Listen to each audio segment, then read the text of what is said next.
Assalamualaikum warahmatullahi wabarakatuh. Apa kabar semuanya? Semoga kalian tetap dalam keadaan sehat dan tetap semangat untuk mengikuti setiap pembelajaran PJJ di masa pandemik seperti sekarang ini ya. Pertemuan kali ini kita akan membahas tentang sikap yang sesuai dengan ketentuan yang atau sesuai dengan hukum yang berlaku. Nah, sebelum kita mulai, mari kita berdoa terlebih dahulu. Berdoa dimulai.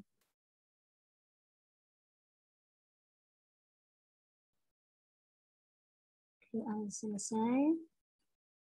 Nah, jadi materi sekarang ini kita akan membahas tentang sikap yang sesuai dengan hukum yang berlaku ya. Nah, sebelum kita mengawali atau menyampaikan materi ini, Ibu akan memberikan kita konsep yaitu tentang pengertian hukum. Kemudian yang kedua menunjukkan sikap yang sesuai dengan hukum. Kemudian ciri-ciri seseorang berperilaku sesuai hukum. Kemudian menerapkan sikap sadar hukum. Ya. Ini Ibu kasih peta konsepnya, yaitu yang pertama tentang pengertian hukum, kemudian sikap yang sesuai dengan hukum, menunjukkan sikap yang sesuai dengan hukum, kemudian sikap yang sesuai dengan hukum yaitu dengan adanya sikap terbuka, sikap yang objektif, dan sikap yang mengutamakan kepentingan umum. Nah, pengertian hukum ini, hukum adalah suatu himpunan peraturan atau yang berupa perintah dan larangan, yang mana mengurus tata tertib dan karena itu harus ditaati oleh masyarakat atau baik masyarakat sebagai alat kelengkapan negara maupun sebagai anggota masyarakat. Nah, hukum ini sifatnya adalah mengatur, mengikat, dan memaksa. Nah, apabila hukum ini dilanggar akan dikenakan sanksi, di mana sanksi hukum tersebut dapat berupa baik yang secara material atau pidana.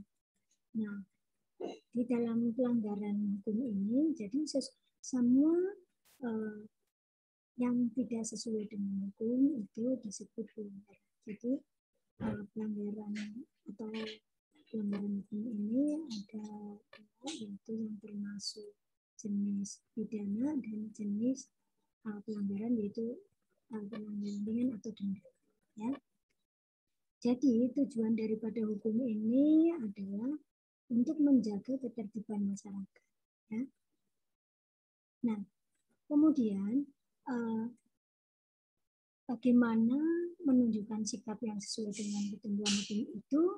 Kita sebagai warga negara yang baik, kita wajib mengetahui apa saja sih sikap yang sesuai dengan hukum di negara ini. Nah, sikap yang mampu mendukung ketentuan hukum yang berlaku adalah sikap yang terbuka, sikap yang objektif, dan sikap yang mengutamakan kepentingan umum. Nah, sikap yang terbuka pada hukum yang berlaku ini adalah sikap yang terbuka. Nah, sikap terbuka ini merupakan sikap yang menunjukkan adanya keinginan dari warga negara untuk membuka diri dalam memahami hukum yang berlaku. Nah, di bawah ini sikap yang terbuka terhadap ketentuan hukum adalah sebagai berikut, yaitu yang pertama sanggup menyatakan suatu ketentuan hukum, baik yang benar atau salah.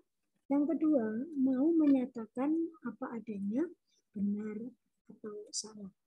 Nah, selalu jujur dalam memahami ketentuan hukum. Dan yang keempat, tidak menutup-nutupi kesalahan. Oke. Kemudian yang kedua adalah sikap objektif terhadap hukum yang berlaku. Nah, sikap objektif ini merupakan sikap memahami ketentuan hukum yang berasal dari data maupun fakta dan dapat diterima oleh akal sehat. Nah, berikut ini contoh sikap yang objektif. yaitu satu, mampu menyatakan bahwa suatu ketentuan hukum itu benar atau salah dengan suatu argumen yang baik. Yang kedua, mampu menyatakan iya atau tidak untuk suatu pelaksanaan ketentuan bukan dengan segala konsekuensinya.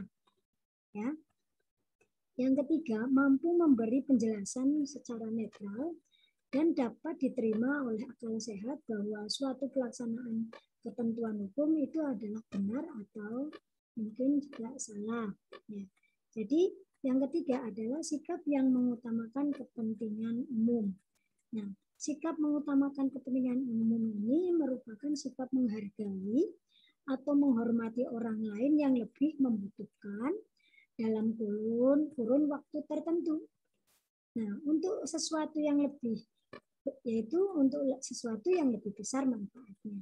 Nah, dalam pelaksanaan ketentuan hukum adalah sikap mengutamakan kepentingan umum itu dapat dilihat dari beberapa contoh, yaitu misalnya satu, merelakan tanah atau bangunan yang diambil pemerintah untuk kepentingan misalnya sarana jalan atau jembatan. Bisa atau misalnya untuk jalan tol ya, atau misalnya untuk fasilitas sutet ya, atau sistem instalasi tegangan tinggi ya. Kemudian yang kedua, memberikan jalan kepada orang lain untuk lebih dahulu menyeberang misalnya atau melewatinya. Jadi silahkan mendahului begitu ya. Nah, jadi memberikan apa ya namanya contoh ya kepada apa namanya kepada orang yang lebih tua misalnya di dalam kereta ya, kita misalnya ya seperti sikap apa ya norma kesusilaan ya termasuk di situ ya. Nah, ini atau untuk memberikan suatu apa kepentingan, misalnya kepentingan umum mendesak daripada kepentingan individu. Jadi kita harus mengutamakan kepentingan umum daripada kepentingan individu. Ya, misalnya bisa juga pembangunan rumah sakit, bukan pembangunan mall, itu bukan ya. Kemudian ciri-ciri bahwa seseorang yang berperilaku sesuai dengan hukum ini itu beri contoh, yaitu perilaku yang diperbuat atau disenangi oleh masyarakat pada umumnya, kemudian perilaku yang diperbuat tidak menimbulkan kerugian bagi diri sendiri maupun orang lain, kemudian suatu perilaku yang diperbuat tidak menyimpang atau tidak menyinggung perasaan orang lain, ya.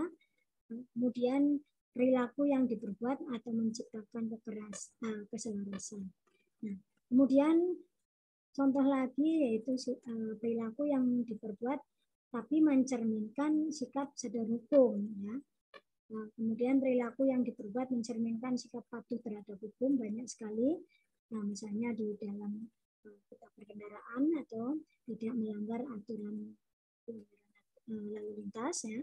Kemudian tidak melakukan tindakan yang melanggar hukum seperti bisa juga mencuri, membunuh, korupsi, ya, dan lain sebagainya. Atau misalnya harus membayar pajak tepat pada waktu. Ya.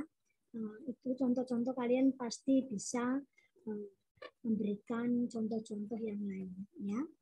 Kemudian perbuatan yang tidak sesuai dengan hukum yang berlaku ini dikatakan perbuatan yang melanggar hukum, adalah perbuatan bisa berupa pelanggaran yang dapat dilakukan oleh warga negara maupun oleh pemerintah ataupun alat-alat negara. Jadi yang selanjutnya adalah menerapkan sikap sadar hukum di sekitar atau di lingkungan masyarakat. Ya, contohnya di lingkungan sekolah, sikap setiap yang berkaitan dengan misalnya penerapan norma hukum di lingkungan sekolah, antara lain misalnya dengan memelihara dan mentaati tata tertib sekolah, bisa menghargai harkat dan martabat dan derajat manusia.